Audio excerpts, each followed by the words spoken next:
नमस्कार दोस्तों, हम पहुंचे दिल्ली के जंतर मंतर पर। हम आपको बता दें कि अलग अलग राज्यों से यहाँ पे लोग आए हुए हैं मांगों को लेकर। आखिर क्या मांगे उनकी है, तो उनसे हम बात करते हैं। जी, क्या नाम है आपका?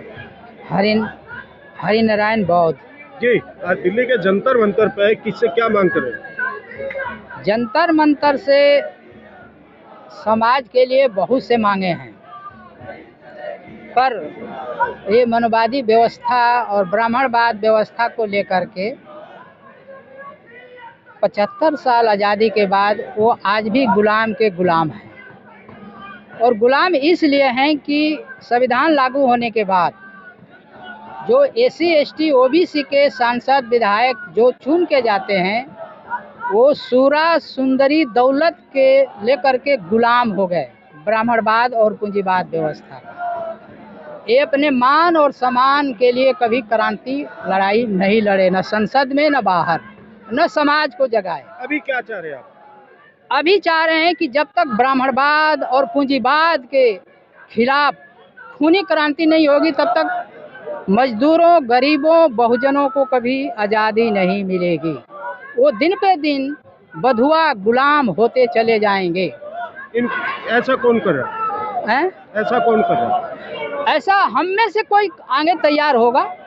जैसे भगत सिंह फांसी पे चढ़ने से पहले कहा था कि भाइयों, अंग्रेज आज नहीं तो कल चले जाएंगे, हमारी अंग्रेजों से लड़ाई नहीं, हमारी सबसे लड़ाई खतरनाक इस ब्राह्मणवाद व्यवस्था और पूंजीवाद व्यवस्था से। अगर ये ब्राह्मणवाद पूंजीवाद से बहुजन समाज और मजदूर गरीब नहीं क्रांति करेगा, तब तक उनको आज़ादी मिल ही नहीं सकती है। कि तो यहाँ पे और भी लोग हैं, जैसे मुंबई से आए हुए सुरेश जी। सुरेश जी, आज आप मुंबई से दिल्ली के जंतर मंतर पहुंचे।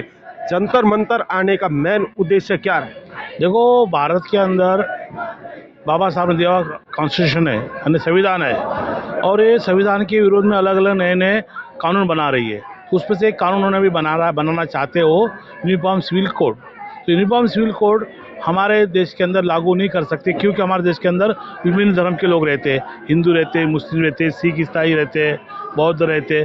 तो ये पहले भारत बौद्ध में भारत था, आज भी जाते हैं तो भारत देश के अंदर ये बौद्ध में भारत के लोग बन के जाते हैं। लेकिन ये यूनिफॉर्म सिविल कोड जो ला रहे हैं, इसका मैं विरोध इसलिए करता हूँ कि यूनिफॉर्म सिविल कोड से हमारी जो रूढ़ी और परंपरा थी, जो हमारे ST समाज की, जो SC समाज की, जो जैन समाज की, पारसी समाज की, हिंदू समाज की और मुस्लिम समाज की, जो रूढ़ी परंपरा का जो पर्सनल लॉ है, उसको इफेक्ट पड़ेगा। मैं चाहता हूँ पूरे भारत के अंदर ये पहले आप हर स्टेट पे जाके ये जो विवादवादी वाली बात है, मुस्लिम विवाह, हिंदू जो भी अलग अलग मैरिज ये काफी दिन से आप लड़ाई लड़े, दिल्ली के जंतर मंतर पे आते, ज्ञापन देते, कहाँ तक अब तक कार्रवाई हुई या नहीं हुई? देखो, मैं अन्ना हजारे को भगाने वाला आदमी हूँ। मैं 200 की नोट लाया हूँ, मेरी तैयारी चलती आती है। अभी देखो, मैं पिछले महीने 2005वें महीने में आया था। मैं जब मैंने बेरोजगार के विरोध में मैंने काम किया था, जब उन्होंने 10 लाख नौकरी निकाली, डर के मारे 10 लाख नौकरी दिया नहीं, लेकिन 10 लाख नौकरी उन्होंने निकाला। ऐसा ही सुरेश जी जो आवाज उठाते हैं, कहीं ना कहीं कामयाब इफेक्ट होता है, इफेक्ट हो रहा है ना। आप देख रहे हो ना, अन्ना भागना पड़ा, लोकपाल जी को हमने यहाँ जलाए, हमने 200, 400, 500 का नोट का डिमांड किए, 200 की नोट आई, हमने जल्दी जल्दी प्रकल्प पास करवाया।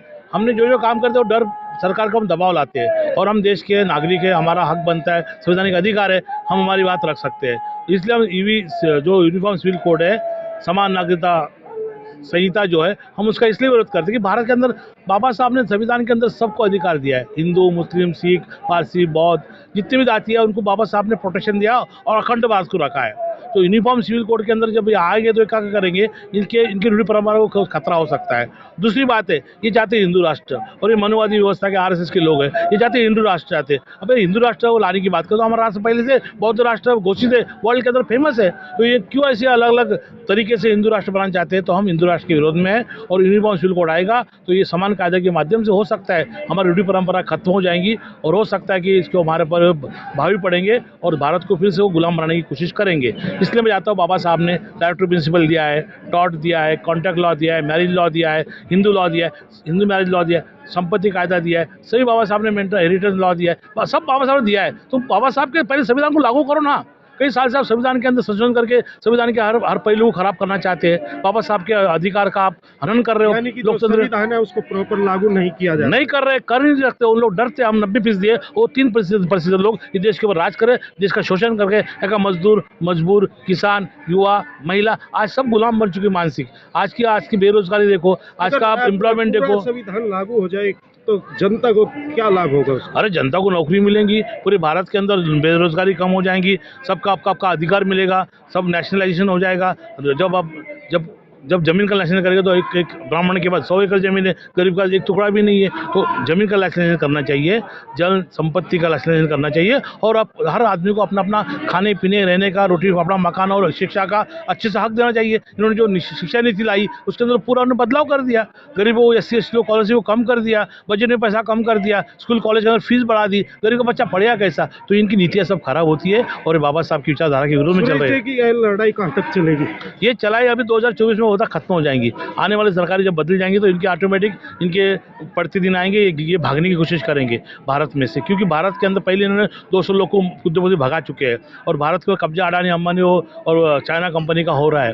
तो अडानी अंबानी का जब देश के अंदर एक क्रांति बन जाएंगी, देश का युवा जाग जाएगा, देश का मतदार जाग जाएगा, तो इनको यहाँ से देश छोड़ के भागना पड़ेगा, ऐसी मेरी राय है। जी जी, आप क्या कहेंगे? सर मैं तो यही कहूँगा कि देश के अंदर खेती किसानी को भी बढ़ावा मिले और EVM से चुनाव बंद हो, बैलेट पेपर से हो, और बैलेट पेपर भी मतदाता का अंगूठे का निशान हो, उसी मत को माना जाए, तभी इस देश में संविधान बचेगा, तभी ये देश सुरक्षित रहेगा और तभी संपूर्ण रूप से संविधान लागू हो पाएगा।